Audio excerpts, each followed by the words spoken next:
10 minute അച്ഛൻ തന്നിട്ടുണ്ട്, നിങ്ങൾക്ക് എന്തെങ്കിലും സംശയം ഉണ്ടെങ്കിൽ ചോദിക്കാം. സഹോദരിമാരാണ് ഈ സംശയമൊക്കെ ചോദിക്കേണ്ടത്. കാരണം സംശയം ഒരിക്കലും തീരാത്ത പാർട്ടി അവരാണ്. അതുകൊണ്ട് എന്തെങ്കിലും ഉണ്ടെങ്കിൽ ചോദിക്കണം. ഇടയനാഴ്ച പോയി കഴിയുമ്പോൾ വീട്ടിൽ പോയിരുന്നൊന്നും പറഞ്ഞേക്കരുത്. ചോദിക്കാൻ നീ ഇപ്പോൾ ചോദിച്ചു. വളരെ ചോദ്യങ്ങൾ. കഴിഞ്ഞ മൈലപ്ര പള്ളിയിൽ 360 കുട്ടികൾ നടത്തിയ മീറ്റിങ്ങിൽ പങ്കെടുത്തിട്ടാണ് ഞാൻ ഇങ്ങോട്ട് വന്നത്. 47 ചോദ്യങ്ങളാണ് അവർ തയ്യാറാക്കി വെച്ചത്. ആ 47 ചോദ്യങ്ങളെ അവിടുത്തെ പ്രവർത്തകർ തരംതിരിച്ച് 10-12 ചോദ്യങ്ങളാക്കി ചുരുക്കി തന്ന് അതിന് ഉത്തരം കൊടുത്തു 2.5 മണിക്കൂർ. അവസാനം കുഞ്ഞുങ്ങൾ എഴുന്നേറ്റ് നിന്നൊരു പ്രതിജ്ഞ ചെയ്തു. അതോർക്കുമ്പോൾ എനിക്ക് രോമാഞ്ചമുണ്ടാകുകയാണ്. ഞങ്ങൾ ജീവിച്ചിരിക്കുന്ന കാലത്ത് മലങ്കര സഭയുടെ പള്ളികളോ സ്വത്തുക്കളോ മറ്റാരും അപഹരിക്കാൻ ഞങ്ങൾ സമ്മതിക്കില്ല. ആ തീരുമാനമെടുത്തവർ പിരിഞ്ഞു. നിങ്ങളും സംശയമുണ്ടെങ്കിൽ ചോദിക്കുക. എനിക്ക് സന്തോഷമേ ഉള്ളൂ ഉത്തരം തരാൻ.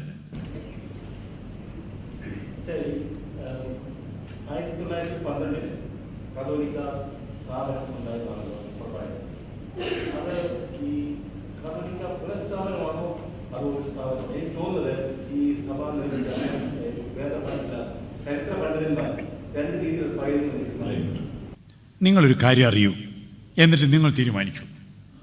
1912 മലങ്കരയിൽ കാതോലിക്കേറ്റ് സ്ഥാപിക്കപ്പെട്ടു. അതിന് മുമ്പിൽ ഈ പുന വേണോ എന്നുള്ളതാണ്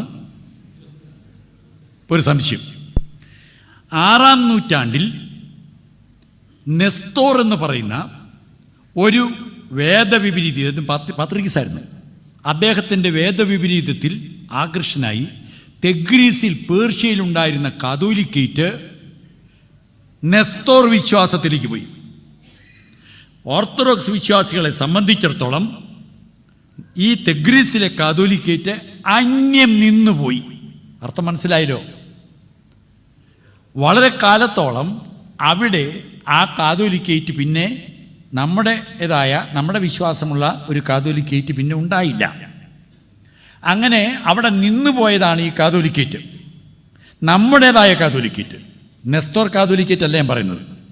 അങ്ങനെ നിന്നുപോയ ഒരു കാതോലിക്കേറ്റ് അവിടെ ഉള്ളപ്പോഴാണ് വർഷങ്ങൾക്ക് ശേഷം 1912 കോട്ടയത്ത് പാത്രിയർക്കീസ് ബാവായാൽ വീണ്ടും ഇവിടെ നമുക്ക് കാതോലിക്കേറ്റ് സ്ഥാപിച്ചു കിട്ടുന്നത്. ഇതിനെ പുനഃസ്ഥാപനമെന്ന് വിളിച്ചാൽ അപകടമൊന്നുമില്ല.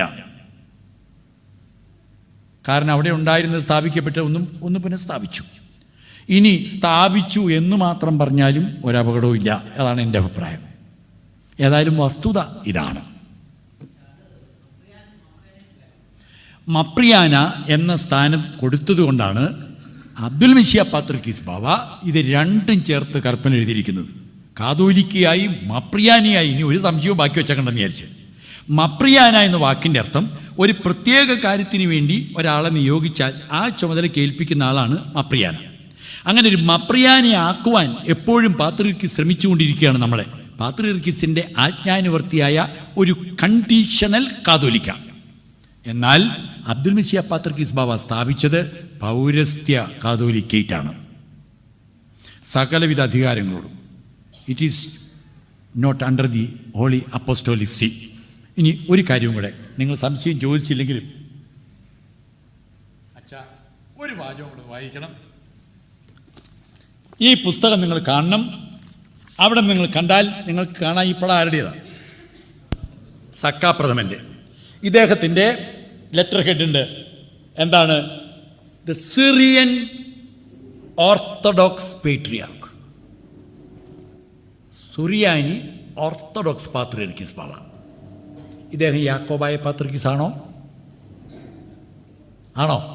യാക്കോബായ എന്നുള്ള പേര് പാത്രിയർക്കീസ് ബാവ എവിടെയെങ്കിലും ഉപയോഗിച്ച് നിങ്ങൾ കണ്ടിട്ടുണ്ടോ? ഉപയോഗിക്കില്ല. അദ്ദേഹത്തിൻ്റെ കീഴിലുള്ളതായ ശ്രേഷ്ഠ ബാവായുടെ പടവും ലെറ്റർ ഹെഡുമാണ്. അച്ഛനൊന്ന് വായിക്കൂ.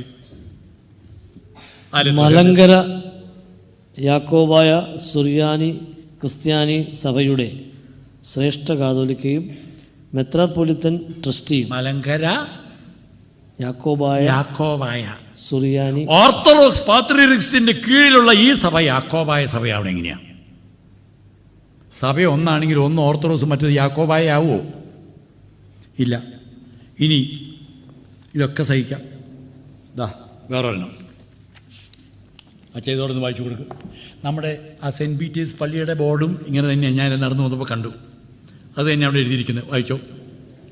നിങ്ങളൊന്നും അത് ശ്രദ്ധിക്കില്ലേ? ഞാൻ ആദ്യം അതാ നോക്കിയത്. അച്ഛൻ ശ്രദ്ധിച്ചിട്ടുണ്ടത്. അല്ല അതിന് കാരണമുണ്ട്. Malankara Jacobite Syrian Orthodox Church. അപ്പം 3 വിധായി. വെറും ഓർത്തഡോക്സ്, വെറും യാക്കോബായ.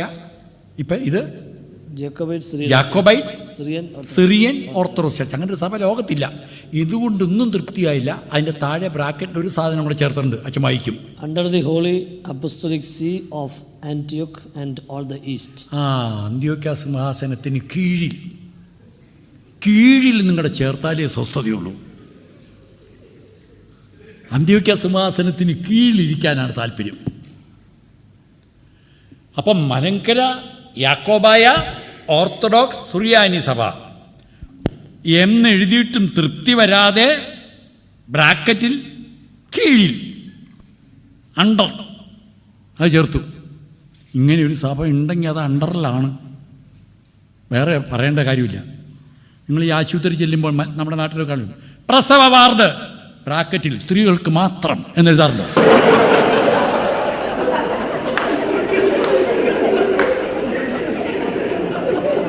അത് പ്രസവ വാർഡാണെങ്കിൽ അവിടെ സ്ത്രീകളെ കയറി മെനേടൊക്കെ കാണിക്കാറുള്ളൂ. നമ്മളൊന്നും പോകാറില്ല. അപ്പം ഈ അണ്ടർ എഴുതുന്നതിൻ്റെ കാരണം എന്താ എനിക്ക് മനസ്സിലായില്ല. എന്താണ് അവരുടെ സഭയുടെ പേരെന്ന് പറയാൻ അവർക്ക് നിവൃത്തിയില്ല. കോതമംഗലത്ത് വെച്ച് ഈ പുസ്തകത്തിലുണ്ട് എഴുതി. ഒരു നമ്മുടെ ബസേലിയോസ് ബാവ തൻ്റെ കൂടെ വന്ന ആൾക്ക് അവിടെ വെച്ച് പട്ടം കൊടുത്തു, സ്ഥാത്തിക്കോൻ കൊടുത്തു.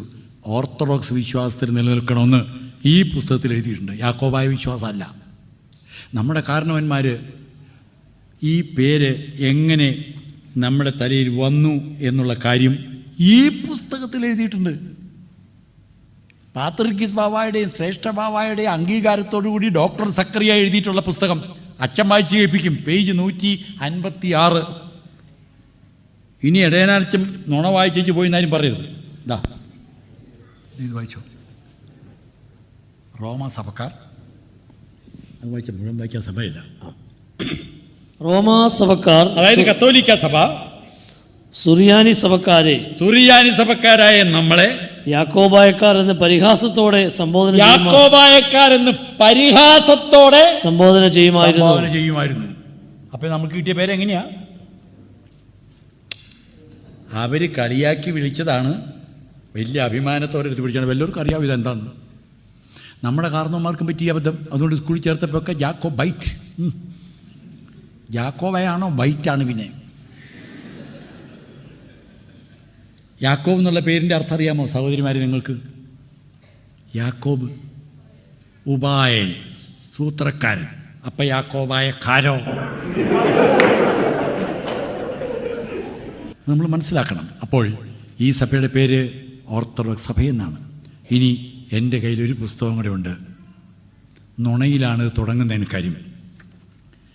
ഈ ശ്രേഷ്ഠ ബാവ എൻ്റെ വീട്ടിൽ നിന്ന് 3 മൈൽ അകലെയാണ് താമസിക്കുന്നതെന്നൊക്കെ ഞാൻ നിങ്ങളോട് പറഞ്ഞു. ഇദ്ദേഹത്തിൻ്റെ ഈ വീട്ടുപേര് ചെറുവിള്ളിൽ എന്നാണ്. ഇദ്ദേഹത്തിൻ്റെ പിതാവിൻ്റെ, അതായത് കസിൻ, വല്യപ്പൻ്റെ മകൻ ഒരച്ഛനായിരുന്നു, എബ്രഹാം അച്ഛൻ, CV എബ്രഹാം അച്ഛൻ. ഇദ്ദേഹം CM തോമസ് അച്ഛൻ. 2 പേരും അവിവാഹിതരായിരുന്നു. അദ്ദേഹം ഒരു നിത്യരോഗിയായിരുന്നു. CV എബ്രഹാം അച്ഛൻ മലയെക്കുറിച്ച് ദേറായരായിരുന്നു. ഇദ്ദേഹവും അവിടെ രണ്ടാമതുണ്ടായ ഈ ഒരു പട്ടക്കാരനാണ്. അദ്ദേഹത്തിൻ്റെ ജീവചരിത്രം എഴുതി. ആ ജീവചരിത്രത്തിൽ എഴുതിയിരിക്കുന്നത് ചെറുവിളിൽ കുടുംബത്തിലെ 43ാമത്തെ പട്ടക്കാരനാണ് CM തോമസ് കാശീശ. 42ാമത്തെ പട്ടക്കാരൻ CV എബ്രഹാം കാശീശ ഇന്നും മലയെക്കുറിച്ച് ദേറായിൽ ജീവിച്ചിരിപ്പുണ്ട്. ഞാൻ ഈ പുസ്തകവുമായിട്ട് പുത്തൻകുരിശിക്ക് ചെന്നു. മൈക്കൊക്കെ വെച്ച് ഒരു വിശദീകരണ യോഗം നടത്തി. നമ്മൾ തമ്മിലുള്ള അകലം 3 മൈലാണ്.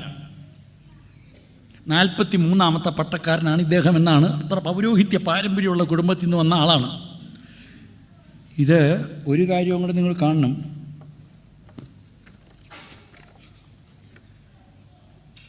ഇതച്ഛൻ വായിച്ചില്ലോ.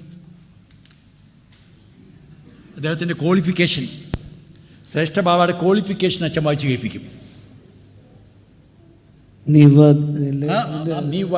പറഞ്ഞു വെച്ചാൽ വായി കൊള്ളൂല. പറഞ്ഞു. നിതാന്ത്യ വന്ധ്യ ദിവ്യ മഹിമ ശ്രീ അബൂൻ മോർ ബെസേലിയോസ് ഡോക്ടർ തോമസ് പ്രഥമൻ ബാവാതിരി മനസ്സുകൊണ്ട് 43ാമത്തെ പട്ടക്കാരൻ. നിങ്ങളൊന്ന് അന്വേഷിച്ചിട്ട് ഒരച്ഛൻ്റെ പേരൊന്ന് പറയണം. ഇദ്ദേഹം 43, 42 എബ്രഹാച്ചൻ. ഒന്നാമത്തെ അച്ഛൻ്റെ പേര് നിങ്ങൾക്ക് പറയണ്ട, 10 പറയണ്ട, 20 പറയണ്ട, 30 പറയണ്ട, 40 പറയണ്ട. ആ 41ാമൻ്റെ പേരെന്ന് പറഞ്ഞാൽ എൻ്റെ ഇത്രയും കാലത്തെ അന്വേഷണത്തിൽ അങ്ങനെ ഒരാളില്ല. ഞാൻ എടയനാൽ കുടുംബത്തിലെ 101ാമത്തെ പട്ടക്കാരനെന്ന് പുസ്തകം എഴുതിയാവും എൻ്റെ കുടുംബത്തിൽ ഒരൊറ്റ എണ്ണം ഉണ്ടായിട്ടില്ല. അതാണ് സത്യം. ഇനി ഉണ്ടാകുമെന്നും അറിയാൻ പാടില്ല. അപ്പോൾ ഇല്ലാത്ത പൗരോഹിത്യ പദവിയൊക്കെ വിളിച്ചറിയിച്ച് ആളുകളെ വഞ്ചിക്കുന്ന കൊടും വഞ്ചനയാണ് തുടക്കത്തിലേ ചെയ്യുന്നത്. ഇതെന്ത്? ഇന്ന് പാത്രിയർക്കീസ് വിഭാഗത്തിൽപ്പെട്ട സഹോദരനുമായിട്ട് ഞാൻ സംസാരിച്ചപ്പോൾ അദ്ദേഹം പറയായിരുന്നു, പണ്ട് ഒരു മെത്രാപ്പൊലീത്ത എന്ന് പറഞ്ഞാൽ അതിനൊരു മാനവും സ്ഥാനവും ഉണ്ടായിരുന്നു. വൈദികർക്കൊരു സ്ഥാനമുണ്ടായിരുന്നു. കുടുംബ മഹിമയുള്ളവന് ആ സ്ഥാനം കൊടുക്കുമായിരുന്നു. അപ്പോൾ അദ്ദേഹം പറഞ്ഞത് നിങ്ങൾക്ക് എന്നാ മനസ്സിലായേ? എന്താ മനസ്സിലായത്? ഞാൻ ഒന്നും മിണ്ടിയില്ല. എന്നോട് പറയായിരുന്നു, ഇതൊന്നുമില്ലാത്തവർക്കാണ് ഇപ്പോൾ കൊടുക്കുന്നത്. ഇപ്പോൾ ഒരൊറ്റ മാനദണ്ഡം, ലക്ഷങ്ങളുണ്ടോ കിട്ടും. നമ്മുടെ റാന്നിക്കാരനൊരു ജേക്കബ് വർഗീസ് അച്ഛൻ ഇലക്ഷനിൽ നിന്നും മെത്രാപ്പൊലീത്താകാൻ ഓർത്തഡോക്സുകാരൻ തോറ്റുപോയി, ജയിച്ചില്ല. 1 കോടി രൂപ കൊടുത്ത് തോമസ് പ്രഥമിൽ നിന്ന് മെത്രാനായി. ഇതിപ്പോൾ ആ തിരുവല്ലയിലൊരു മുറി വാടകയ്ക്കെടുത്ത് താമസിക്കുക. ഒരു പണിയില്ല. ഞങ്ങളുടെ ആലുവ തൃക്കുന്നത്ത് സെമിനാരിയിൽ ഒരു റമ്പാച്ചൻ്റായിരുന്നു, പത്രോസ് റമ്പാച്ചൻ. ആരും വേണ്ട, അദ്ദേഹത്തിനും പട്ടം കിട്ടി. അദ്ദേഹം എന്തു ചെയ്യും? നിലക്കണ്ണാടി പറഞ്ഞ് മേടിച്ച് വെച്ചിട്ടുണ്ട്. ഇതൊക്കെ എടുത്ത് ഫിറ്റ് ചെയ്യും, കണ്ണാടിയുടെ മുമ്പിൽ പോയി നോക്കും, എല്ലാം അഴിച്ചു വയ്ക്കും, പിറ്റേ ദിവസവും ഫിറ്റ് ചെയ്യും. വേറെ എങ്ങും പോകാനില്ലല്ലോ. ഇങ്ങനെ മെത്രാന്മാരും അച്ഛന്മാരും ഉണ്ടായതുകൊണ്ട് ഈ പൗരോഹിത്യ പദവിയെ അവഹേളിച്ചിരിക്കുകയാണ്. ആലുവ തൃക്കുന്നത്ത് സെമിനാരിയിലെ കബറിടത്തിലേക്ക് യാതൊന്നും കൊണ്ടുപോകാൻ പാടില്ലെന്ന് കളക്ടർ കൽപ്പനയിട്ടപ്പോൾ അദ്ദേഹം ഒരു കാപ്പ ഇട്ടിട്ട് കാപ്പയുടെ മീതെ കറുത്ത കുപ്പായം ഇട്ട് അകത്ത് കയറി. അങ്ങനെ പൗരോഹിത്യ സ്ഥാന വസ്ത്രങ്ങളെ അവഹേളിച്ചു. കാസായും പീലാസായും പെട്ടിക്കകത്ത് അദ്ദേഹം ഒളിച്ചു കടത്തി. പൂജാപാത്രങ്ങളെ അവഹേളിച്ചു. 10 മിനിറ്റ് കൊണ്ട് കബറിടത്തിന് മുകളിൽ കുർബാന ചൊല്ലിയെന്ന് അദ്ദേഹം അവകാശപ്പെടുന്നു. വിശുദ്ധ കുർബാനയെ അങ്ങേയറ്റം അവഹേളിച്ചു. പൗരോഹിത്യത്തെയും സ്ഥാനവസ്ത്രങ്ങളെയും പൂജാപാത്രങ്ങളെയും കുർബാനയെയും അവഹേളിക്കുന്ന അദ്ദേഹമാണോ ഒരു സഭാമേലധ്യക്ഷൻ? നിങ്ങൾ വളരെ ആലോചിക്കേണ്ടതാണ്. അദ്ദേഹത്തിനാണോ പള്ളി വിട്ടുകൊടുക്കേണ്ടത്? അദ്ദേഹത്തിനാണോ സ്വത്തുക്കൾ വിട്ടുകൊടുക്കേണ്ടത്? ഈ അനീതിക്കാണോ നമ്മൾ കൂട്ടുനിൽക്കേണ്ടത്? ശാന്തമായി ചിന്തിക്കൂ, പ്രാർത്ഥിക്കൂ. പക്ഷേ അനീതിയുടെ അക്രമത്തിൻ്റെ മാർഗം നമ്മുടേതല്ല. ന്യായമായി കോടതികളിൽ കൂടി നമ്മുടെ അവകാശം സ്ഥാപിച്ചെടുക്കണം. അതാണ് രാജ്യ നിയമം. അതിനുവേണ്ടി ശ്രമിക്കുക, പ്രാർത്ഥിക്കുക, പ്രവർത്തിക്കുക. സഭയുടെ ഉന്നമനത്തിനും സ്ഥിരതയ്ക്കും നിലനിൽപ്പിനും സ്വാതന്ത്ര്യത്തിനും വേണ്ടി എല്ലാവരും പോരാടുക, അതിനുവേണ്ടി പരിശ്രമിക്കുക. എൻ്റെ വാക്കുകൾ ഞാൻ ചുരുക്കുന്നു. പാത്രിയർക്കീസ് വിഭാഗം ആ എക്സിക്യൂഷൻ പെറ്റീഷൻ നിലനിൽക്കുന്നതല്ല എന്ന് കോടതിയിൽ വാദിച്ചു. ജസ്റ്റിസ് ഭവദാസ് ഹൈക്കോടതിയിൽ കേസ് വാദം കേട്ട് ആ എക്സിക്യൂഷൻ പെറ്റീഷൻ നിലനിൽക്കുന്നതാണ് എന്ന് വിധിച്ചു. അതിന് പാത്രിയർക്കീസ് കക്ഷി ഡിവിഷൻ ബെഞ്ചിൽ അപ്പീൽ പോയി. അവിടെ ചെന്നപ്പോഴും അത് നിലനിൽക്കുന്നതാണെന്ന് വിധിച്ചു. അതുകൊണ്ട് നടപടികളെടുക്കാൻ തിരിച്ച് കീഴ്ക്കോടതിയിലേക്ക് അയച്ചു. അപ്പോൾ ആദ്യം വിധിച്ച ജസ്റ്റിസ് ഭവദാസ് തന്നെ ഇത് നിലനിൽക്കുന്നതല്ല എന്ന് വിധിച്ചു. അപ്പോൾ ഏകദേശം കാര്യം നിങ്ങൾക്ക് മനസ്സിലാവും. അതിൻ്റെ അപ്പീൽ ഇപ്പോൾ സുപ്രീം കോടതിയിലാണ്. വലിയ താമസമില്ലാതെ ആ വിധി വരും. നിങ്ങൾ പ്രാർത്ഥിക്കണം. ഇതിനോടകം കോതമംഗലത്ത് നാം മറ്റൊരു ഇടവക പള്ളി ആരംഭിച്ചു കഴിഞ്ഞു. അവിടെ ഇപ്പോഴത്തെ ചെറിയ പള്ളിയിൽ നിന്ന് കുറച്ച് മാറി, ഏതാണ്ട് 1 കിലോമീറ്റർ മാറി നാം മറ്റൊരു ഇടവക പള്ളി സ്ഥാപിച്ചു. അതോട് ചേർന്ന് മെൻ്റലി റിട്ടാർഡായ കുഞ്ഞുങ്ങൾക്ക് വേണ്ടി സ്വാന്തനം എന്ന പേരിൽ ഒരു സ്പെഷ്യൽ സ്കൂളും ആരംഭിച്ചു. അവിടെ 45 കുഞ്ഞുങ്ങൾ ഇപ്പോൾ ട്രെയിൻ ചെയ്യപ്പെടുന്നു. ഇത് 2008 ഇപ്പോഴത്തെ നമ്മുടെ ബാവാ തിരുമേനി അങ്കമാലി ഭദ്രാസനത്തിൻ്റെ ചുമതല വഹിച്ച സമയത്ത് തുടങ്ങിയതാണ്. ബലഹീന ഞാനിതിൻ്റെ ട്രഷറാണ്. ഇതിനാവശ്യമുള്ള കെട്ടിടം പണി തീർന്നതിന് മേളിലേക്കുള്ള ഒരു റൂഫ് മാത്രമേ ഉണ്ടാക്കാനുള്ളൂ. 1,11,00,000 രൂപ ഇതിനോടകം ഇതിനുവേണ്ടി ചെലവഴിച്ചു. ഈ ഓർത്തഡോക്സ് സഭയുടെ സാന്നിധ്യം കോതമംഗലം പട്ടണത്തിൽ വിളിച്ചറിയിച്ചുകൊണ്ട് ഈ സ്കൂൾ ബസ് സഭയുടെ ബോർഡും വെച്ച് അവിടെ രാവിലെയും വൈകിട്ടും ഇങ്ങനെ ഓടി നമ്മുടെ സാന്നിധ്യം അറിയിക്കുകയാണ്. അവിടെ ഈ കുഞ്ഞുങ്ങളെ സംരക്ഷിക്കുന്നതിന് നിങ്ങളിൽ നിന്ന് കഴിയുന്ന സഹായം ചെയ്യണം. 1 മാസം ഇത് നടക്കാൻ 75,000 രൂപ വേണം. നിങ്ങൾ നേരത്തെ തിയോനിവാസ് എന്ന സ്ഥാപനത്തിന് തന്ന ആ സംഭാവനയെക്കുറിച്ച് നന്ദിയോടെ ഞാൻ ഓർക്കുന്നു. ഞാൻ കാണുന്ന എല്ലാവരെയും അങ്ങോട്ട് വിളിക്കുകയാണ്. ഒരു ദിവസമെങ്കിലും നിങ്ങളും കൂടെ പൈസ തന്ന് പണി തീർത്ത 1.5 കോടി രൂപയുടെ ആ പ്രോജക്റ്റ് വന്ന് കാണണം. താമസിക്കാൻ പറ്റിയാൽ ഒരു ദിവസമെങ്കിലും താമസിക്കണം. ഇതെൻ്റെ ആഗ്രഹവും നിങ്ങളോടുള്ള അപേക്ഷയുമാണ്. നിങ്ങൾ ഈ സ്ഥാപനത്തെ സഹായിക്കാൻ നിങ്ങളുടെ കഴിവ് പോലെ സഹായിക്കാൻ കഴിയുന്നവർ സഹായം ചെയ്തു തരണം. ഈ കുറച്ച് റിപ്പോർട്ട് ബുക്കുകൾ ഇവിടെ ഉണ്ട്. ഇത്രയും ഞാൻ കൊണ്ടുവന്നിട്ടുണ്ട്. നിങ്ങൾക്കിത് കൊണ്ടുപോകാം. ഇതിൽ വരവ് ചെലവ് കണക്കുണ്ട്. സംഭാവന തന്ന സകലരുടെയും പേരുകൾ അച്ചടിച്ച് 800 ചില്ലാനും ആളുകളുടെ ഡൊനേഷൻ ലിസ്റ്റും ഇത് ചേർത്തിട്ടുണ്ട്. 2012 ഭരണ റിപ്പോർട്ട്. ഇതുപോലെ അടുത്ത പ്രാവശ്യത്തെ ഭരണ റിപ്പോർട്ടിൽ ബഹ്റിൻ പള്ളിയിലെയും മസ്കറ്റ് പള്ളിയിലെയും ആളുകളുടെ പേര് അച്ചടിച്ച് പ്രസിദ്ധം ചെയ്യാൻ ഇടയാകണമെന്ന് ഞാൻ ആഗ്രഹിക്കുന്നു. നിങ്ങൾ ചെറുതായ സംഭാവനകളാണ് തരുന്നതെങ്കിലും സഹകരിക്കണമെന്ന് അപേക്ഷിക്കുന്നു. ഇതിക്കുള്ളിൽ പറയാൻ എനിക്കറിയാൻ പാടില്ല. പോകുമ്പോൾ നിങ്ങൾ ഈ ഓരോ ബുക്ക് എടുത്തുകൊണ്ട് പോകുന്നത് സന്തോഷമാണ്. നിങ്ങളുടെ കയ്യിൽ റെഫറൻസിന് ഇരിക്കട്ടെ. ദൈവ തിരുനാമത്തിന് മഹത്വമുണ്ടായിരിക്കട്ടെ. നമുക്ക് പല പ്രാതികൂല്യങ്ങളും ഇപ്പോൾ അഭിമുഖീകരിക്കേണ്ടതുണ്ട് ഇവിടുത്തെ സാഹചര്യത്തിൽ. എന്നിട്ടും ഇത്രയും ആളുകൾ ഈ സഭയോടുള്ള സ്നേഹവും നാം ആയിരിക്കുന്ന നമ്മുടെ സ്ഥിതിയെ കുറിച്ച് അറിയുവാനുള്ള താല്പര്യവും മുൻനിർത്തി ഇവിടെ വന്നതിൽ നിങ്ങളോട് എനിക്ക് വളരെയധികം നന്ദിയുണ്ട്, ആദരവുണ്ട്. 4 സംശയങ്ങൾ ഇതിനോടകം എന്നെ അറിയിച്ചിട്ടുണ്ട്. ഒന്ന്, 12 അപ്പോസ്തലന്മാർക്കും സിംഹാസനം ഉണ്ടെന്ന് വേദപുസ്തകത്തിൽ നാം വായിച്ചല്ലോ. അങ്ങനെയെങ്കിൽ യൂദസ്കറിയാത്തായ്ക്ക് സിംഹാസനം ഉണ്ടോ? ഇതാണൊരു സംശയം. രണ്ടാമത്തെ സംശയം, പാത്രീർക്കീസ് ബാവ നമ്മുടെ അപ്പനല്ലേ, അപ്പനെ മറക്കാമോ? 3, അബ്ദുൽ മിശിയ പാത്രീർക്കീസ് ബാവായുടെ ഫർമാൻ പിൻവലിച്ചിരിക്കുന്നു തുർക്കി സുൽത്താൻ. ആ അവസരത്തിൽ അദ്ദേഹത്തിന് ഇതുപോലെ ഒരു കാതോലിക്ക സ്ഥാനം നൽകുവാൻ അവകാശമുണ്ടോ? അങ്ങനെ കൊടുത്താൽ അതിന് വിലയുണ്ടോ? 4, 1964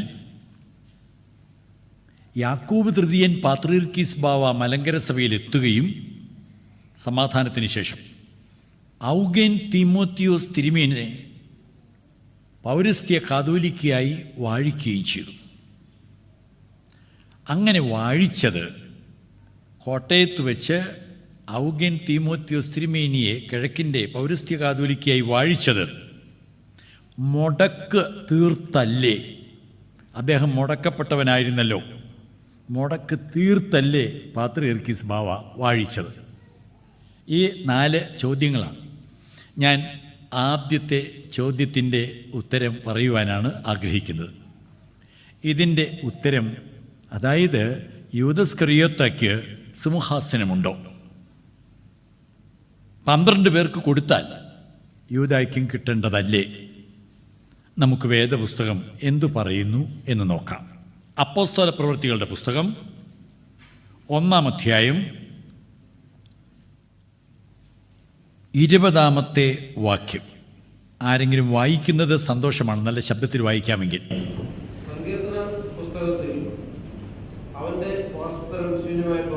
അവൻ്റെ വാസസ്ഥലം ശൂന്യമായി പോകട്ടെ, അതിൽ ആരും പാർക്കാതെ ഇരിക്കട്ടെ എന്നും. നല്ലവണ്ണം ശ്രദ്ധിച്ചു കേൾക്കണം. അവൻ്റെ അധ്യക്ഷസ്ഥാനം, അതെന്താണ്? അധ്യക്ഷസ്ഥാനം എന്ന് പറഞ്ഞാൽ എന്താണ്? സിംഹാസനം. മറ്റൊരുത്തിന് ലഭിക്കട്ടെ എന്നെഴുതിയിരിക്കുന്നു. സങ്കീർത്തന പുസ്തകത്തിൽ അങ്ങനെ എഴുതിയിരിക്കുന്നു. ബാക്കി.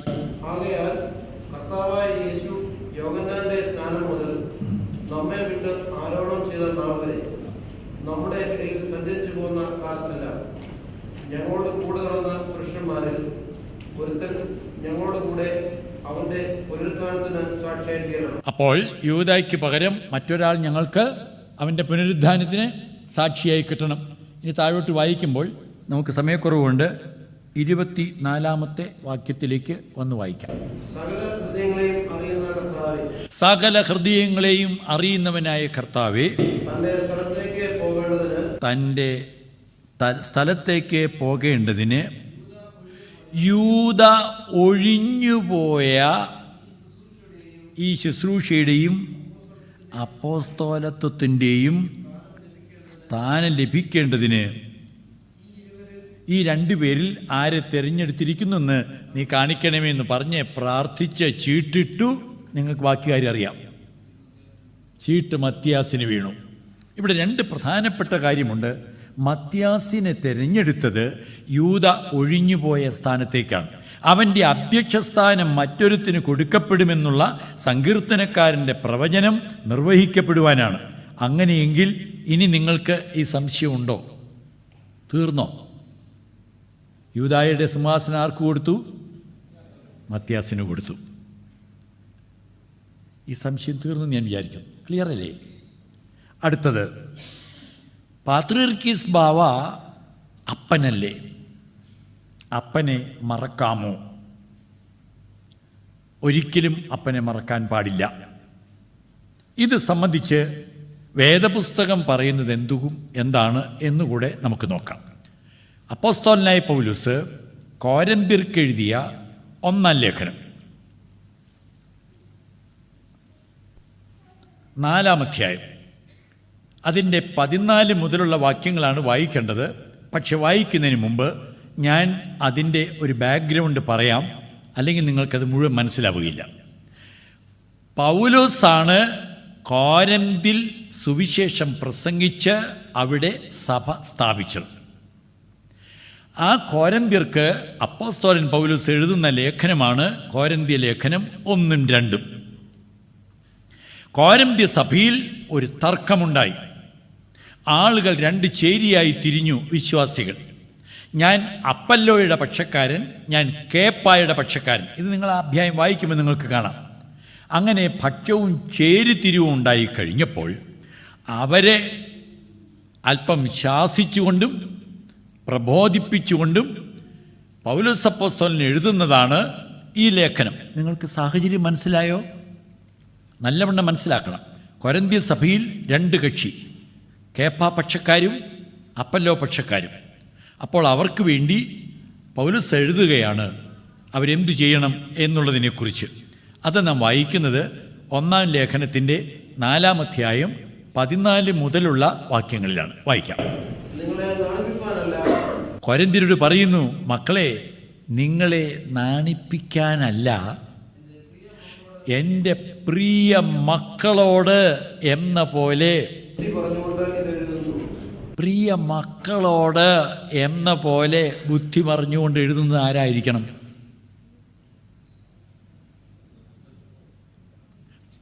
ചോദ്യം വളരെ സിമ്പിൾ ചോദ്യം, നിങ്ങളൊന്ന് ശ്രദ്ധിക്കുക. എൻ്റെ പ്രിയ മക്കളോട് ബുദ്ധി പറഞ്ഞുകൊണ്ട് ഞാനിത് എഴുതുകയാണെന്ന് എഴുതുന്ന ആൾ ആരായിരിക്കണം? അപ്പനായിരിക്കണം. അപ്പനാണ് മക്കളെന്ന് വിളിക്കുന്നത്. വരട്ടെ, ബാക്കി വ്യക്തമാകാം. എൻ്റെ പ്രിയ മക്കളോട് എന്ന പോലെ ബുദ്ധി പറഞ്ഞുകൊണ്ട് ഞാനിത് എഴുതുന്നു. എന്താ? നിങ്ങൾക്ക് ക്രിസ്തുവിൽ 10,000 ഗുരുക്കന്മാരുണ്ടായിരിക്കാം. പിതാക്കന്മാരേറെയില്ല. അതിൻ്റെ അർത്ഥം നിങ്ങൾ പറയണം. നിങ്ങൾക്കൊത്തിരി ഗുരുഭൂതന്മാർ കാണും, പക്ഷെ അപ്പൻ ഒന്നേ ഉള്ളൂ. പാത്രീർക്കീസ് ബാവ നിങ്ങളുടെ ഗുരുഭൂതനാണ്. കാതോലിക്ക ബാവ ഗുരുഭൂതനാണ്. മെത്രാപ്പൊലീത്ത തിരുമേനിമാർ ഗുരുഭൂതന്മാരാണ്. കുറച്ചുകൂടെ താഴെ തട്ടിലുള്ള ഗുരുഭൂതന്മാരാണ് ഞങ്ങളൊക്കെ. അങ്ങനെ നിങ്ങൾക്ക് ക്രിസ്തുവിൽ 10,000 ഗുരുക്കന്മാർ ഉണ്ടായേക്കാം. സഭയിൽ ഗുരുക്കന്മാരുടെ സ്ഥാനം അലങ്കരിക്കുന്ന 10,000 പേര് കണ്ടേക്കാം, വലിയൊരു സംഖ്യ കണ്ടേക്കാം. പക്ഷേ അപ്പൻ ഒന്നേ ഉള്ളൂ, പിതാക്കന്മാരേറെയില്ല. അടുത്ത വാക്യം കൂടെ വായിക്കുക. ക്രിസ്തു യേശുവിൽ ഞാനല്ലോ നിങ്ങളെ സുവിശേഷത്താൽ ജനിപ്പിച്ചവൻ. എന്താണ് പൗലോസ് ചോദിച്ചതിൻ്റെ അർത്ഥം? കോരിന്ത്യരെ, നിങ്ങൾക്ക് അപ്പല്ലോ കാണും, നിങ്ങൾക്ക് കേഫ കാണും, അങ്ങനെ തീമോത്തിയോസും പലരും കാണും, പിതാക്കന്മാർ 10,000 കണക്കിന് കാണും. പക്ഷെ ക്രിസ്തുവിൽ ഞാനല്ലേ സുവിശേഷത്താൽ നിങ്ങളെ ജനിപ്പിച്ചവൻ. ജനിപ്പിച്ചവനാണ് അപ്പൻ.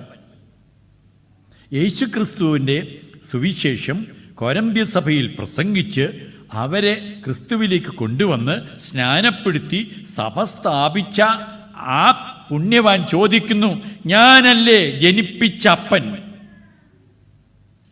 നിങ്ങൾക്ക് ഈ കാര്യത്തിൽ തർക്കമുണ്ടോ? എന്തെങ്കിലും സംശയമുണ്ടോ? ഇല്ല. എന്നാൽ ഇനി അടുത്ത ചോദ്യം, മലങ്കര സഭാ മക്കളോട്, ഈ മലങ്കര സഭയിലെ ക്രിസ്ത്യാനികളോട്, ദൈവമക്കളോട് ഞാനല്ലേ നിങ്ങളെ ജനിപ്പിച്ച അപ്പൻ എന്ന് ചോദിക്കാൻ അർഹതയുള്ള കർത്താവിൻ്റെ അപ്പോസ്തലൻ ആരാണ്? തോമസ് ലീഹ. ഇങ്ങനെ നിങ്ങൾ പഠിക്കണം. ഇത് പഠിക്കാതിരിക്കുന്നത് വലിയ അപകടമാണ്. അപ്പോൾ മലങ്കര സഭയുടെ അപ്പൻ ആരാണ്? ആരാ? മാർ തോമസ് ലീഹ. പാത്രീർക്കീസ് ബാവ ആരാണ്? കാതോലിക്ക ബാവ ആരാണ്? ഗുരുഭൂതന്മാരുടെ സ്ഥാനത്ത് അവരെ നാം ആദരിക്കണം. അപ്പൻ മാർ തോമസ് ലീഹയാണ്. അപ്പനെ മറന്നവരാരാണ്? മാർ തോമസ് ലീഹായ്ക്ക് പൗരോഹിത്യം ഇല്ല എന്ന് വിശ്വസിക്കുകയും പഠിപ്പിക്കുകയും ചെയ്യുന്നവരാണ് അപ്പനെ മറന്നവർ. പൗരോഹിത്യമില്ലെങ്കിൽ ജനിപ്പിക്കാനാവില്ല, സ്നാനം കൊടുക്കാനാവുകയില്ല. അപ്പനാകാൻ ജനിപ്പിക്കാൻ കഴിവില്ലാത്തൊരപ്പനാണ്, ഷണ്ണനാണെന്ന് പറഞ്ഞത് നമ്മളല്ല. ഞാൻ ഇത്രയും തെളിച്ച് പറയുന്നത് നിങ്ങൾക്ക് കാര്യം മനസ്സിലാക്കാനാണ്.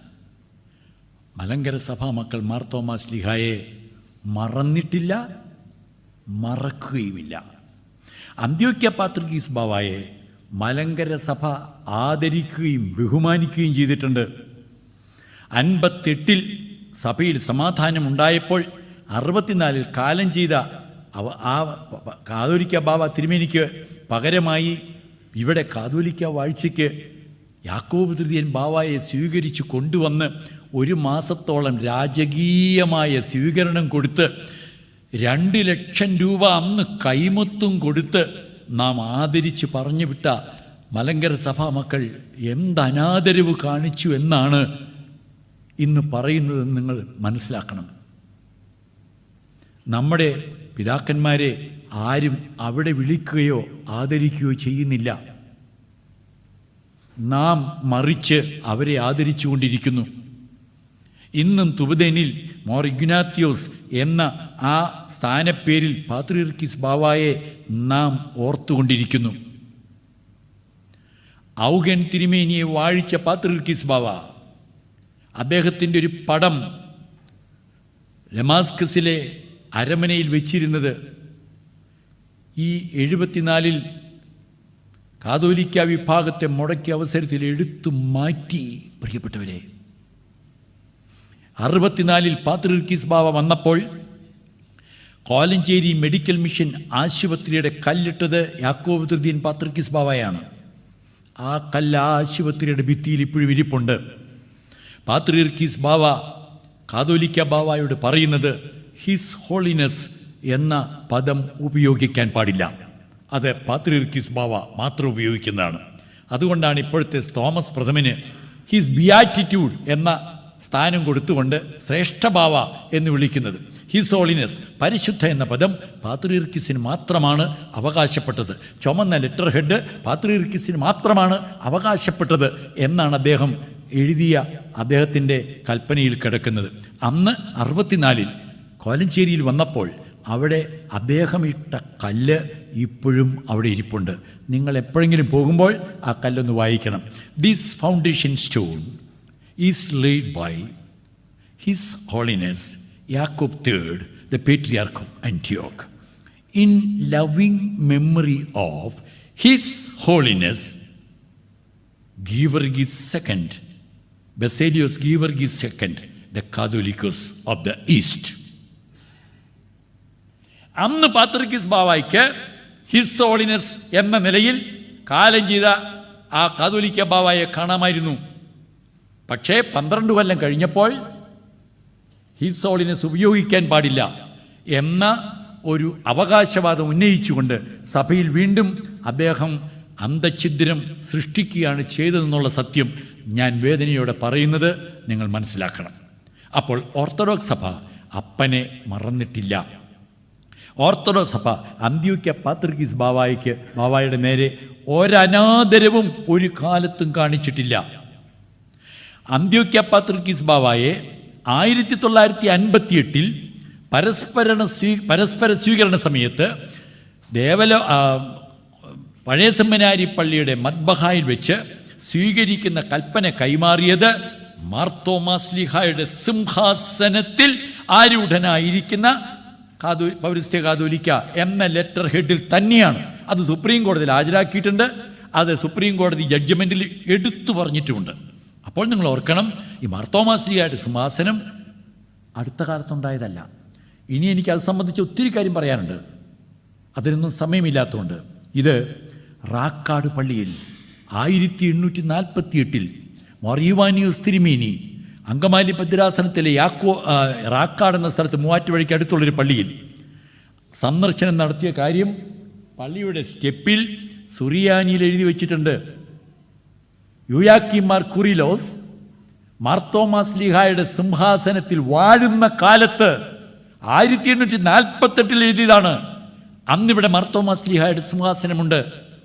പ്രിയപ്പെട്ടവരെ, മാർത്തോമാസ്ലീഹായുടെ സിംഹാസനം എന്ന് പറയുന്നത് മാർത്തോമാസ്ലീഹായുടെ പൈതൃകവും പിന്തുടർച്ചയും കാണിക്കുന്ന ഒരാദര സൂചകമായ ഹോണറിഫിക് മാത്രമാണ് എന്ന് സുപ്രീം കോടതിയിൽ നമ്മൾ പറഞ്ഞിട്ടുണ്ട്, കോടതിയും പറഞ്ഞിട്ടുണ്ട്.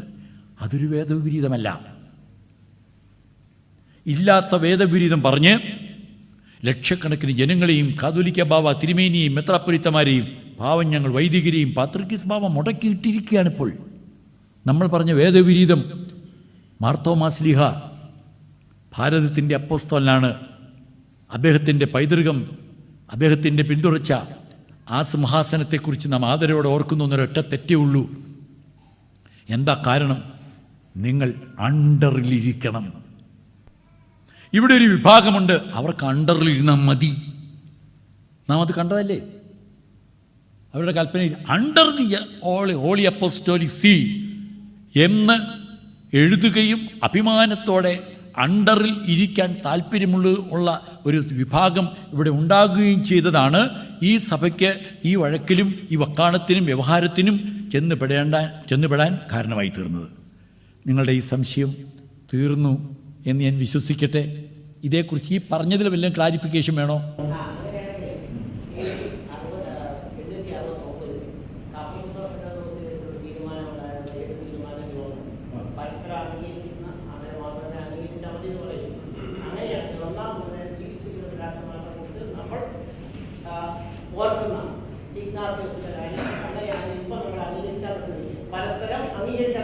ഉത്തരം ഇനി ചോദ്യം മനസ്സിലായി. എന്തിനോർക്കണം? പരസ്പരം അംഗീകരിക്കാത്തത് പാത്രിയർക്ക സിംഹാസനത്തെ അല്ല. പാത്രിയർക്ക സിംഹാസനത്തിൽ ഇരുന്നു കൊണ്ട് മലങ്കര സഭയുടെ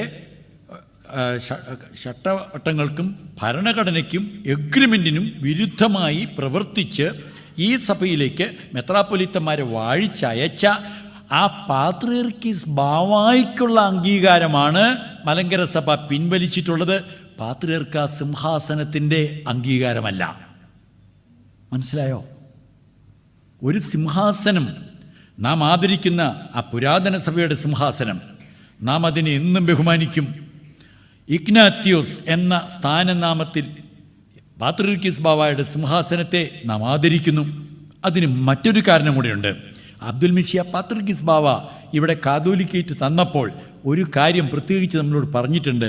അന്ത്യോക്യയുമായിട്ടുള്ള ആ സിംഹാസനവുമായിട്ടുള്ള സ്നേഹബന്ധം നിങ്ങൾ ഒരിക്കലും വിട്ടുകളയരുത്. ആ വാക്ക് നാം അനുസരിക്കുകയും മാന്യത പാലിക്കുകയും ചെയ്യുന്നതുകൊണ്ട് നാം സക്കാപ്രഥമൻ പാത്രിയർക്കീസ് ബാവായെ അല്ല, അന്ത്യോക്യ സിംഹാസനത്തെയാണ് ആദരിക്കുന്നത്. പൗരസ്ത്യ സിംഹാസനത്തെയും അന്ത്യോക്യ സിംഹാസനത്തെയും ഊർസ്ലേമിലെ മെത്രാപ്പൊലീത്തായെയും. അതാണ് മോർ ഗ്രിഗോറിയോസ്. അങ്ങനെ ഒരാളില്ലാതിരുന്നിട്ട് പോലും നാം ആ സ്ഥാനത്തെ ആദരിക്കുന്നു. അത് നമ്മുടെ പിതാക്കന്മാരുടെ മഹത്വവും നമ്മുടെ പിതാക്കന്മാരുടെ അന്തസ്സും ആഭിജാത്യവും അഭിമാനവും വാക്കുപാലിക്കുവാനും അനുസരിക്കുവാനുള്ള തൃഷ്ണയുമാണ് കാണിക്കുന്നത്. You are satisfied, I think. Okay, ഇനി 2 ചോദ്യങ്ങൾക്ക് ഞാൻ ഉത്തരം പറഞ്ഞു കഴിഞ്ഞു. അടുത്ത ചോദ്യം, അത് നിങ്ങൾ കുറച്ച് ശ്രദ്ധിച്ച് കേൾക്കേണ്ടതാണ്. ഔഗൻ തീമോത്തിയോസിനെ, കണ്ടനാട് ഭദ്രാസനത്തിൻ്റെ ഔഗൻ തീമോത്തിയോസ് തിരുമേനിയെ 64 മെയ് മാസം 22-ാം തീയതി കോട്ടയത്ത് വെച്ച് യാക്കോബ് തൃതീയൻ പാത്രിയർക്കീസ് ബാവ കാതോലിക്ക സ്ഥാനത്തേക്ക് അവരോധിച്ചു. ഒരു കാര്യം ഞാനിപ്പോൾ ഓർത്തതാണ്. പാത്രിയർക്കീസായി വാഴിച്ചെന്നോ കാതോലിക്ക ആയി വാഴിച്ചെന്നോ നാം ഉപയോഗിക്കുന്ന പദം തെറ്റാണ്. പാത്രിയർക്ക പട്ടമോ കാതോലിക്ക പട്ടമോ ഇല്ല. പട്ടത്വത്തിൻ്റെ ഏറ്റവും ഉയർന്ന പടി എപ്പിസ്കോപ്പൽ സ്ഥാനമാണ്. അതിനേക്കാൾ കൂടുതൽ പട്ടത്വമില്ല.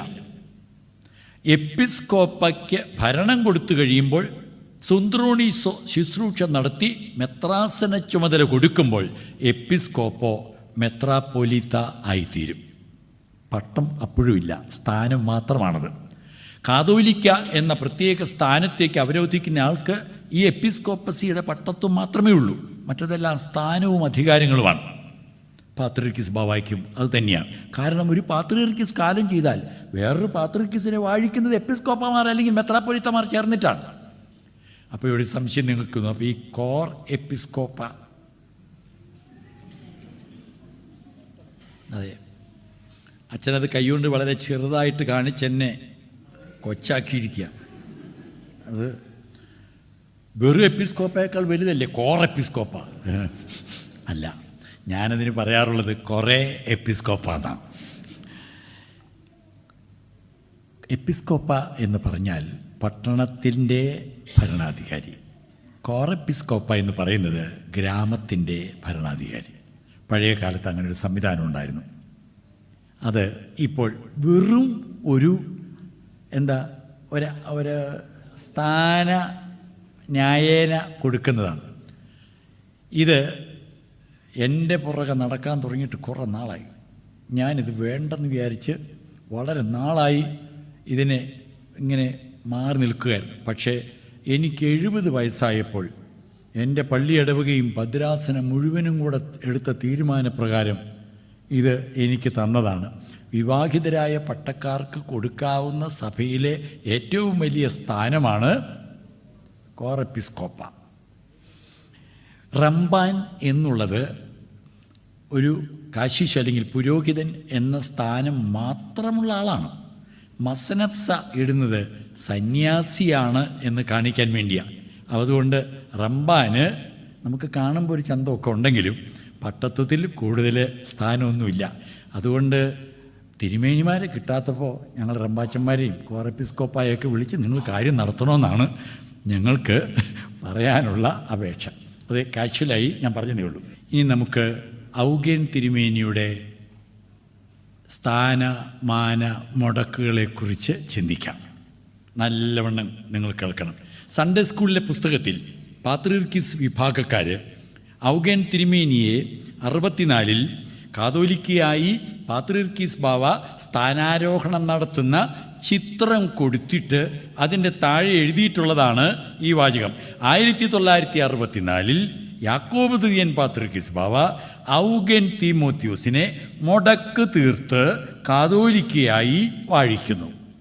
ഇത് കണ്ടിട്ടുള്ള ആളായിരിക്കും ഈ സംശയം എന്നോട് ചോദിക്കുന്നത്. ഉത്തരം നല്ലവണ്ണം ശ്രദ്ധിച്ചു കേട്ടോ.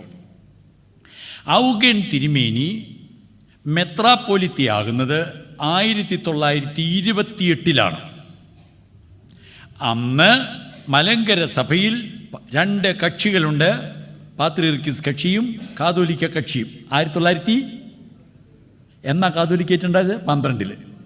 1928 2 കക്ഷി നിലവിലുള്ളപ്പോൾ ഔഗേൻ തീമോത്യോസ് തിരുമേനി കണ്ടനാട് ഭദ്രാസനത്തിൽപ്പെട്ട ഈ തിരുമേനി പട്ടം ഏറ്റത്, മെത്രാപ്പൊലിത്ത സ്ഥാനം സ്വീകരിച്ചത് പാത്രീർക്കീസ് ബാവായിൽ നിന്നാണ്.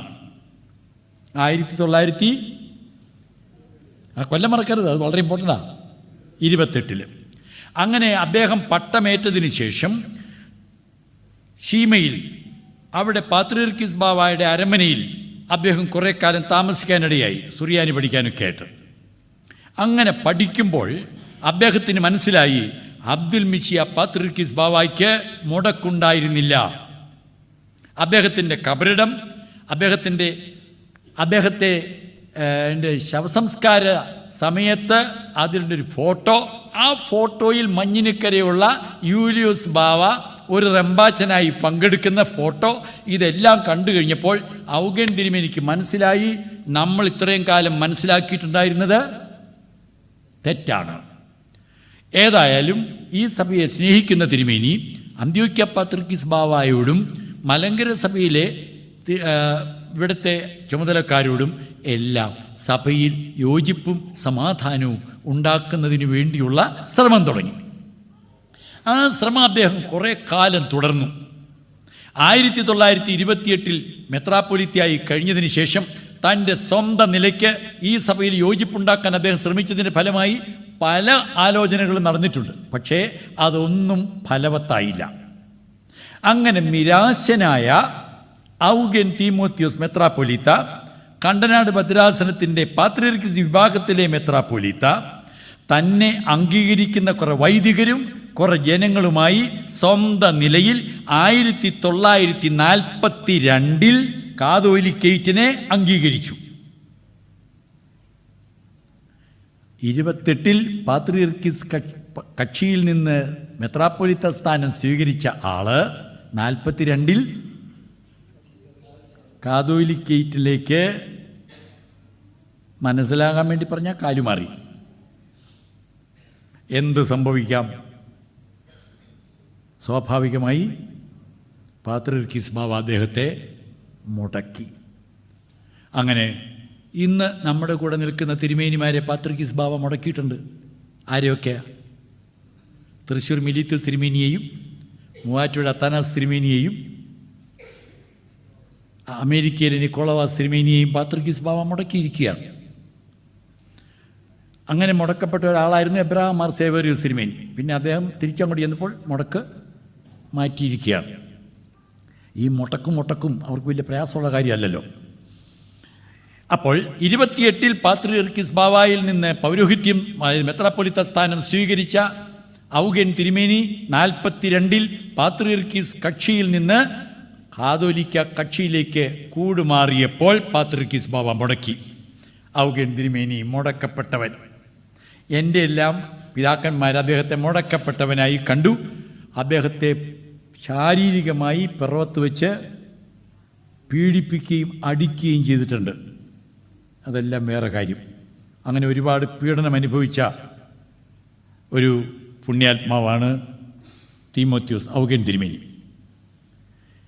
ഔഗേൻ തിരുമേനി ചെയ്ത തെറ്റെന്താണ്?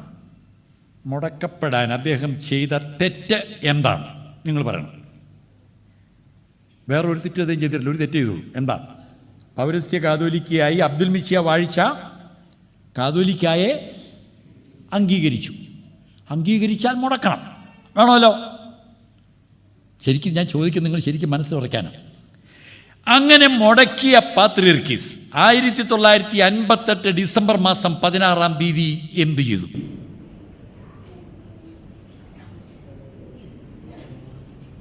സുപ്രീം കോടതിയിലെ കേസ് തോറ്റു കഴിഞ്ഞപ്പോൾ പാത്രിയർക്കീസ് ബാവ കാതോലിക്കായെ സ്വീകരിച്ചു. ഔഗേൻ തിരുമേനി തോക്കുന്നതിന് മുമ്പ് സ്വീകരിച്ചു. ഇത്രയല്ലേ വ്യത്യാസമുള്ളൂ. ഞാൻ ഈ പറഞ്ഞ മനസ്സിലാവണില്ലേ? കേസ് തോക്കുന്നതിന് മുമ്പ് ഔഗേൻ തിരുമേനി കാതോലിക്കേറ്റിനെ അംഗീകരിച്ചു. പാത്രിയർക്കീസ് ബാവ ഇപ്പോൾ സ്വീകരിച്ചു. കേസ് തോറ്റതിന് ശേഷം സ്വീകരിച്ചു. അങ്ങനെ സ്വീകരിച്ചപ്പോൾ ആരെയൊക്കെ സ്വീകരിച്ചു? കാതോലിക്കായെയും അദ്ദേഹത്തിൻ്റെ കീഴിലുള്ള എല്ലാ ബിഷപ്പുമാരെയും വൈദികരെയും ജനങ്ങളെയും സ്വീകരിച്ചു. ആ കൂടെ ഇടയനാൽ അച്ഛൻ കയറി. അച്ഛൻ്റെ ഒരു ശോഭ കണ്ടോ മുഖത്തിൻ്റെ? കാരണം അവിടെ നേരത്തെ ഉണ്ടായിരുന്നവർക്ക്, ഞങ്ങൾ ഈ വന്നു കയറിയവർക്ക് എപ്പോഴും ഒരു വില കുറവായിരിക്കുമല്ലോ. അവൻ അങ്ങനെ സ്വീകരിച്ചു. അപ്പോൾ മുടക്കപ്പെട്ട കാതോലിക്കയെയും അദ്ദേഹത്തിൻ്റെ കൂടെയുള്ള മെത്രാപ്പൊലിത്തമാരെയും വൈദികരെയും ലക്ഷക്കണക്കിന് ജനങ്ങളെയും പാത്രിയർക്കീസ് ബാവ സ്വീകരിക്കുമ്പോൾ ഈ ഔഗേൻ തിരുമേനി എവിടെയുണ്ട്? ആരുടെ കൂടെ ഉണ്ട്?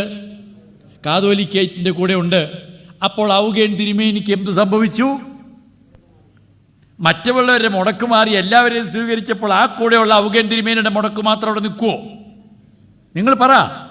ഒരിക്കലും നിൽക്കില്ല. അങ്ങനെ 42 അദ്ദേഹത്തെ മുടക്കിയ മുടക്കിന് 58 എന്തു സംഭവിച്ചു? ഞാനിങ്ങനെ ഒരു ക്ലാസ്സിൽ ചോദ്യം ചോദിച്ചപ്പോൾ ഒരു വല്യമ്മച്ചി പറഞ്ഞ വാക്ക്, ഒരു വല്യമ്മച്ചി കേട്ടിരുന്നു, ആ മുടക്ക് തെറിച്ചു പോയി. 58 ആ മുടക്ക് തെറിച്ചുപോയി. നിങ്ങൾ പറയൂ, എന്ത് ന്യായം? ഔഗേൻ തിരുമേനിയെ മറ്റ് കാതോലിക്കായുടെയും മെത്രാപ്പൊലിത്തമാരുടെയും കൂടെ സ്വീകരിച്ച പാത്രിയർക്കീസ് 64 മുടക്ക് തീർക്കാൻ 58 സ്വീകരിച്ചിട്ട് പിന്നെ ആ മുടക്കം വെച്ചുകൊണ്ടിരിക്കുകയാണോ? ഒന്ന്. രണ്ടാമത്തെ കാര്യം, അദ്ദേഹത്തിന് അപ്പോൾ മുടക്ക് ഉണ്ടെങ്കിൽ പാത്രിയർക്കീസ് സ്വയം മുടക്കപ്പെട്ടവനാണ്. കാരണം ഔഗേൻ തിരുമേനി ചെയ്ത തെറ്റ് കാതോലിക്കായി അംഗീകരിച്ചു എന്നുള്ളതാണ്. അതിനാണ് മുടക്കിയതെങ്കിൽ യാക്കോബ് തൃതീയൻ ഈ കാതോലിക്കായി അംഗീകരിച്ചപ്പോൾ അദ്ദേഹം സ്വയം മുടക്കപ്പെട്ടവനായില്ലേ? ഈ സംശയം ബാക്കിയുണ്ടോ? അദ്ദേഹത്തിന് മുടക്ക് തീർക്കാൻ എന്തവകാശം? അത് മുടക്കിന് കാരണമാണെങ്കിൽ അദ്ദേഹം മുടക്കപ്പെട്ടു. അങ്ങനെ സൺഡേ സ്കൂളിലെ പുസ്തകത്തിൽ പച്ചക്കള്ളം പഠിപ്പിച്ച് കുഞ്ഞുങ്ങളുടെ മനസ്സിൽ ദുഷ്ട ചിന്താഗതി കയറ്റുന്നത് ഏത് ആത്മീയതയുടെ പേരിലാണ് എന്ന് നിങ്ങൾ ചിന്തിക്കേണ്ടതാണ്. ഇനി ആ കാര്യത്തിൽ സംശയം ഉണ്ടെങ്കിൽ പറയാം. Anything more to make clear? ക്ലിയറായില്ലേ? ക്ലിയറായി. പക്ഷേ ദൈവത്തിൻ്റെ കരങ്ങളുടെ പ്രവർത്തനവും കൂടെ നിങ്ങൾ കാണണം. ആ തിരുമേനിയെ തന്നെ ഈ പാത്രിയർക്കീസ് ബാവ കാതോലിക്ക സ്ഥാനത്തേക്ക് ഉയർത്തേണ്ടി വന്നു എന്നുള്ളതാണ് ദൈവത്തിൻ്റെ അത്ഭുത പ്രവർത്തനം. ഇതിൽ പരം ഒരു മാന്യമായ പ്രതിഫലം ഔഗേൻ തിരുമേനിക്ക് എന്ത് കിട്ടാൻ? തന്നെ മുടക്കിയ പാത്രിയർക്കീസ് ബാവ അദ്ദേഹത്തെ കാതോലിക്ക സ്ഥാനത്തേക്ക് ഉയർത്തേണ്ടി വന്നു. ആ മഹത്വത്തെയാണ് കാണേണ്ടത്. സഹിക്കാൻ വയ്യാഞ്ഞിട്ടാണ് മുടക്ക് തീർത്താ വാഴിച്ചത്. വേറെ ചില ആളുകൾ പറയും, ചെമ്മാശപ്പട്ടം മുതൽ കൊടുത്താ പിന്നെ വാഴിച്ചെന്ന്. ഇത്രയും വലിയൊരു മണ്ടത്തരമുണ്ടോ? ഒരു കുട്ടിക്ക് മാമോദീസ കൊടുത്തതിന് ശേഷം എന്തെങ്കിലും പെന്തക്കസ്തോ സഭയിലോ മറ്റോ ചേർന്ന് പോയി വളർന്നു വന്നപ്പോൾ സഭയൊന്നും മുടക്കി. തിരിച്ചും എടുക്കുകയാണെങ്കിൽ പിന്നെയും മാമോദീസ മുക്കുവോ? ഇല്ല. പട്ടത്വം ഏറ്റ ഒരു പുരോഹിതൻ എന്തെങ്കിലും കാരണവശാൽ മുടക്ക് പെട്ടെങ്കിൽ മുടക്ക് തീരുമ്പോൾ പിന്നെയും പട്ടം കൊടുക്കുമോ? ഔഗേൻ തിരുമേനിക്ക് പാത്രിക്കീസ് ബാവ കൊടുത്ത പട്ടം പിന്നെ ഷമ്മാശി പട്ടം മുതൽ വീണ്ടും കൊടുക്കുമോ? കൊടുത്തെങ്കിൽ ആരാ കുറ്റക്കാരൻ? കൊടുത്തവനാണ് കുറ്റക്കാരൻ. കൗതാശികമായ കാര്യത്തെക്കുറിച്ച് അറിവില്ലെന്നർത്ഥം. Is it clear? ഞാൻ അടുത്ത ക്വസ്റ്റ്യനിലേക്ക് പോയിക്കോട്ടെ. ഞാൻ ഇനി പോയി കഴിഞ്ഞിട്ട് ഒരു കരട് ബാക്കി കിടക്കരുത്. അതുകൊണ്ടാണ് അങ്ങനെ ചോദിക്കുന്നത്.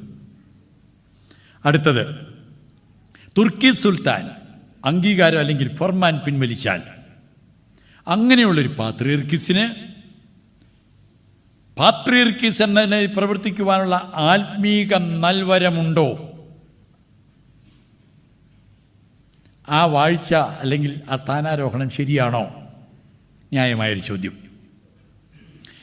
പത്രോസ്ലിഹായുടെ സിംഹാസനത്തിലാണ് പാത്രീർക്കീസ് ബാവ ഇരിക്കുന്നത്, അല്ലേ? അങ്ങനെയല്ലേ അവകാശപ്പെടുന്നത്.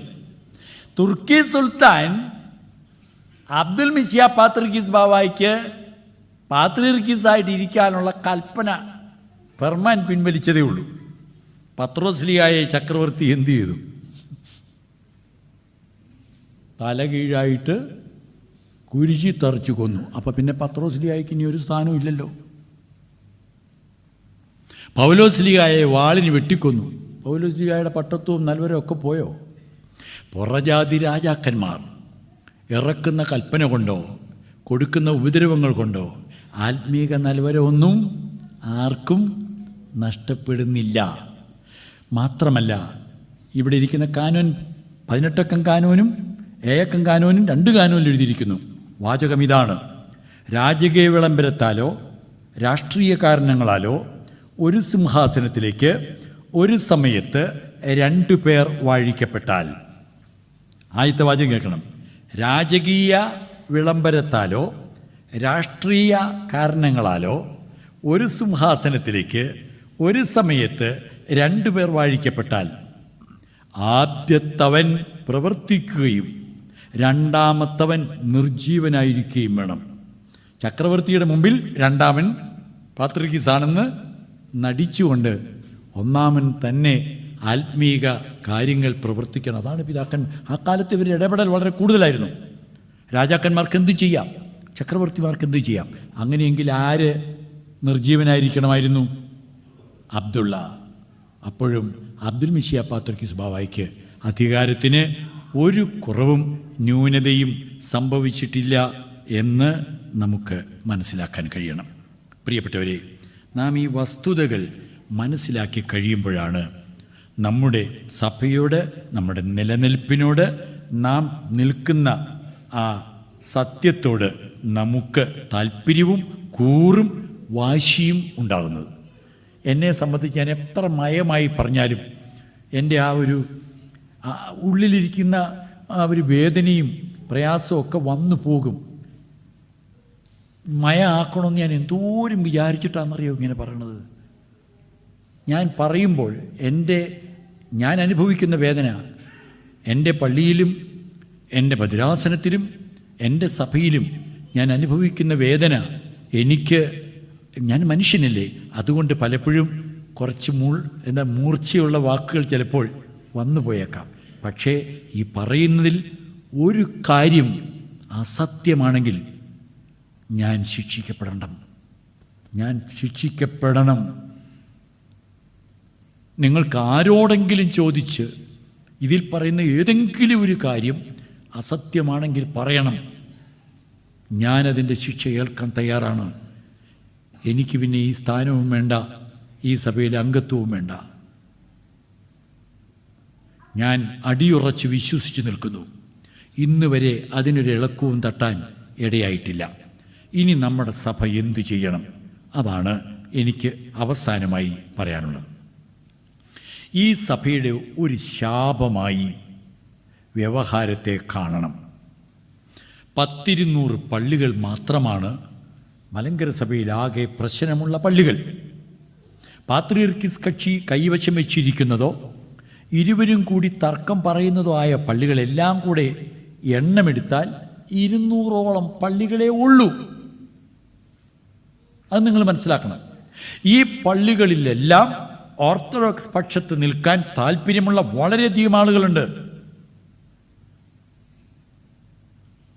കോതമംഗലം പള്ളിയിലെ മാനേജിംഗ് കമ്മിറ്റി അംഗങ്ങളിൽ പോലും നല്ലൊരു സംഖ്യ ആളുകൾ ഓർത്തഡോക്സ് പക്ഷത്ത് നിൽക്കാൻ ആഗ്രഹിക്കുന്നു. കോടതിയിൽ നിന്നൊരു വിധി നടത്തുണ്ടായാൽ ഇപ്പോൾ ആളുകൾ പറയുന്നത് എന്താണെന്നറിയാമോ? കോടതി വിധി വന്ന് ഇവിടെ ഏതച്ഛൻ കുർബാനയില്ലാലും ഞങ്ങൾ പള്ളിയിൽ പോകും. അത്രയേ ഉള്ളൂ ഇപ്പോൾ ആളുകളുടെ സ്ഥിതി. ഇവിടെ എന്താണ് പാത്രിയർക്കീസ് പക്ഷം പ്രചരിപ്പിക്കുന്നത്? നമ്മുടെ പള്ളിയും സ്വത്തുക്കളും എല്ലാം കാതോലിക്ക കക്ഷി കൊണ്ടുപോകും. എന്തൊരു കള്ളത്തരമാണ് ഈ പറയുന്നത്. 12 കൊല്ലം ഈ പള്ളികൾ കാതോലിക്ക ബാവയുടെ കീഴിലായിരുന്നപ്പോൾ ഏതെങ്കിലും പള്ളി കൊണ്ടുപോയോ? ഏതെങ്കിലും സ്വത്തുക്കൾ കൊണ്ടുപോയോ? ഓരോ പള്ളിക്കും ഭരണഘടന പ്രകാരം ആ പള്ളിയുടെ കാര്യങ്ങൾ ചെയ്യാനുള്ള എല്ലാ അവകാശങ്ങളും ഇല്ലേ? അവിടെ പുരോഹിതനെ നിയമിക്കുവാനും ആത്മീക മേൽനോട്ടം വഹിക്കാനും മാത്രമേ മെത്രാപ്പോലീത്തയ്ക്ക് അവകാശമുള്ളൂ. ഒരു കാതോലിക്കായും ഒരു മെത്രാപ്പോലീത്തായും ഒരിടവക പള്ളിയും കൊണ്ടുപോകുന്നില്ല, ഒരു സ്വത്തും കൊണ്ടുപോകുന്നില്ല. ഇതല്ലേ സത്യം? നമ്മുടെ പള്ളി കൊണ്ടുപോകുമെന്ന് പറഞ്ഞ് പാവപ്പെട്ട മനുഷ്യരെ ചതിക്കുകയാണ്. അതുകൊണ്ട് സഭയിലെ കേസ് ഒരു വശത്ത് കിടക്കട്ടെ. It is an inevitable evil, മാറ്റമില്ല. അതിന് ഒരു ഡിപ്പാർട്ട്മെൻറ്റ്, അവരാ ജോലി ചെയ്യട്ടെ. കേസ് നടത്തേണ്ടവർ മുറപ്രകാരം കേസ് നടത്തട്ടെ. സഭ അതിൻ്റെ ദൗത്യവും പുരോഗമനപരമായ കാര്യവും നിർവഹിച്ചുകൊണ്ട് മുന്നോട്ട് പോകണം. ഏതൊരു കുടുംബത്തിലും ഏതൊരു പ്രസ്ഥാനത്തിലും ഏതൊരു രാഷ്ട്രത്തിലും രാജ്യത്തിലും പ്രശ്നങ്ങളുണ്ട്. ബഹ്റിനിൽ പ്രശ്നമില്ലേ? അതുകൊണ്ട് ഇവിടുത്തെ ദൈനംദിന കാര്യങ്ങൾ നടക്കണ്ടേ? 4 പേര് ടയർ കത്തിക്കുന്നു പറഞ്ഞ് എല്ലാവർക്കും ഉറങ്ങിയിരിക്കാൻ പറ്റുമോ? കൊട്ടത്തോക്ക് പൊട്ടിക്കുന്നു പറഞ്ഞ് അനങ്ങാതിരിക്കാൻ ഒക്കുമോ? അപ്പോൾ ഈ രാജ്യത്തിൻ്റെ ഭരണം നടക്കണം, മറ്റതൊരു വശത്ത് കത്തും. അതിനുള്ള പരിഹാരം നോക്കത്തക്കമുള്ളൊരു സംവിധാനം വേണം. ഞാൻ ഈ പറഞ്ഞതിൻ്റെ അർത്ഥം, സഭ അതിൻ്റെ ദൗത്യം മുൻനിർത്തി ആത്മീക രംഗത്തും ജീവകാരുണ്യ പ്രവർത്തന രംഗങ്ങളിലും മറ്റ് വളർച്ചയുടെ പടവുകളിൽ സഭ മുന്നേറണം. അതിന് നിങ്ങൾ സഭയെ സഹായിക്കണം. സഭയോട് തീഷ്ണതയുള്ളവരായിരിക്കണം. സഭാ കാര്യങ്ങളിൽ ഉത്സാഹികളായിരിക്കണം. ഈ സഭ നിലനിർത്തണം. അത് മാർത്തോമാ ശ്ലീഹായുടെ അരുമക്കിടാങ്ങളായ നമ്മുടെ ഏറ്റവും വലിയ ഉത്തരവാദിത്വമാണ്. ഒരു സമ്മേളനം വിളിച്ചാൽ നമ്മുടെ സാന്നിധ്യം കൊണ്ട് അവിടെ നിറയ്ക്കണം. ഓർത്തഡോക്സ് സഭയിൽ ആളില്ല എന്ന് വിചാരിക്കുന്നത് ഈ നവംബർ മാസം 25-ാം തീയതി തീർത്തു കൊടുക്കാൻ സഭാമക്കൾ തയ്യാറായിരിക്കാൻ. ഞാൻ തെക്കൻ പ്രദേശത്തിലെ പല പള്ളികൾ കണ്ടിട്ടാണ് വരുന്നത്. ആളുകൾ ഒഴുകിയെത്താൻ തീരുമാനിച്ചിരിക്കുകയാണ്. കാരണം എറണാകുളം കളക്ടറും ഹൈക്കോടതിയും പോലീസുകാരൊക്കെ പറയുന്നത് ഓർത്തഡോക്സുകാരില്ല. ഈ 200 പള്ളികളിൽ 180 അല്ലെങ്കിൽ 150 പള്ളികളെങ്കിലും എറണാകുളം ജില്ലയിലാണ്. അവർ ഒരുമിച്ച് കിടക്കുന്നത് എറണാകുളം ജില്ലയിലാണ്. അവിടെയാണ് നമ്മുടെ മെയിൻ ഓഫീസും കാര്യങ്ങളും. അതുകൊണ്ട് ആ വോട്ടിന് വേണ്ടി UDFും LDFും എപ്പോഴും അവരെ താങ്ങിക്കൊണ്ടിരിക്കും. ഇതാണെന്ന് സഭയിലെ പ്രശ്നം തീരാത്തതിൻ്റെ കാരണം. അതുകൊണ്ട് ആ വിരുദ്ധ ഗ്രൂപ്പ് പാത്രിയർക്കീസ് വിഭാഗം ചത്തൊടുങ്ങാൻ നമുക്ക് കാത്തിരിക്കാം. അതിന് കുറച്ച് സമയം കൊടുക്കാം. അത് ചത്തുകൊണ്ടിരിക്കുകയാണ്. നിങ്ങൾ സംശയിക്കൊന്നും വേണ്ട. ദൈവം തമ്പുരാനാണ് കൈയെടുക്കുന്നത്. ദൈവം തമ്പുരാനാണ് പ്രവർത്തിക്കുന്നത്. ഞാൻ ഓർപ്പിച്ചല്ലോ, പാത്രിയർക്കീസ് ബാവ ഇപ്പോൾ എവിടെ? ഒരു അഡ്രസ്സ് എന്ന് പറഞ്ഞ് പാത്രിയർക്കീസ് ബാവയുടെ അഡ്രസ്സ് ഉണ്ടോ? ഞാൻ ഈ അടുത്ത ദിവസം കേട്ടത് സിറിയയിൽ 300-ൽ പരം കുടുംബങ്ങളൊക്കെ ഉണ്ടായിരുന്നു, എല്ലാം രക്ഷപ്പെട്ടു. ജർമ്മനിയിലും മറ്റുമുള്ള സിറിയക്കാരിൽ നിന്നാണ് ആ സഭയ്ക്ക് എന്തെങ്കിലും കിട്ടിക്കൊണ്ടിരുന്നത്. ഇപ്പോഴത്തെ സക്കപ്രഥമൻ തിരുമേനി ഇവരിൽ നിന്ന് പണം പിരിച്ചുണ്ടാക്കിയതാണ് ഡമാസ്കസിലെ 5-8 കൊല്ലം മുമ്പ് പണിത അരമന. അതെല്ലാം ഇട്ട് അവിടെ നിന്ന് ഓടിപ്പോകേണ്ടി വന്നു. അവിടെ ഉണ്ടായിരുന്ന രേഖകളെല്ലാം അവരെടുത്ത് കത്തിച്ചു കളഞ്ഞു എന്നാണ് പാത്രിയർക്കീസ് വിഭാഗത്തിലെ ആളുകൾ പറയുന്നത്. ഇപ്പോൾ ഒരു ആളെ മെത്രാപ്പൊലീത്തയായിട്ട് വാഴിക്കുന്നുണ്ട്. അത് ലെബനാനിൽ വെച്ചാണ് വാഴിക്കുന്നതെന്നാണ് പത്രത്തിൽ കാണുന്നത്. പ്രിയപ്പെട്ടവരെ, ഇങ്ങനെയൊരു സ്ഥിതിവിശേഷം ലോകത്തിൽ ഏത് സഭയ്ക്കുണ്ട്? ദൈവം ചെയ്യുന്ന ഈ പ്രവർത്തനം കണ്ടിട്ടും മനസ്സിലാകുന്നില്ലല്ലോ. പാത്രിയർക്കീസ് ബാവ ഒരു രോഗിയായപ്പോൾ പാത്രിയർക്കീസ് ബാവയ്ക്ക് വേണ്ടി പ്രാർത്ഥിക്കണമെന്ന് കാതോലിക്ക ബാവ കൽപ്പന ഇറക്കിയല്ലോ. ഇപ്പോൾ സിറിയയിലെ സ്ഥിതിയിൽ അദ്ദേഹത്തിന് വേണ്ടി പ്രാർത്ഥിക്കാനൊരു കൽപ്പന ശ്രേഷ്ഠ ബാവ എന്താ ഇറക്കാത്തത്?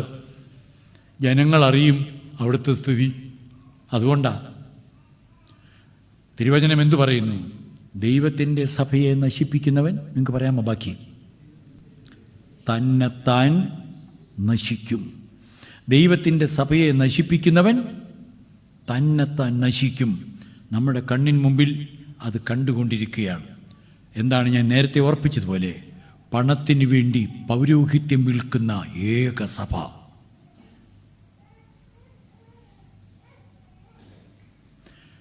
കട്ട് കുർബാന ചെല്ലുന്ന ഏക സഭ. കട്ട് മാങ്ങ പറിച്ചെന്നും കട്ട് അണ്ടി പറിച്ചെന്നും ഒക്കെ നമ്മൾ കേട്ടിട്ടുണ്ട്. കട്ട് കുർബാനയില്ലയോ? എന്തൊരു സ്ഥിതിയാണ് ഇത്? നമുക്ക് അത്തരത്തിലെ പ്രവർത്തനങ്ങൾ കണ്ട് വേദനിക്കാം. നമ്മുടെ കുഞ്ഞുങ്ങളെയും നമ്മുടെ ആളുകളെയും ഈ കാര്യത്തെക്കുറിച്ച് നാം ബോധ്യമാക്കാൻ കടപ്പെട്ടവരാണ്.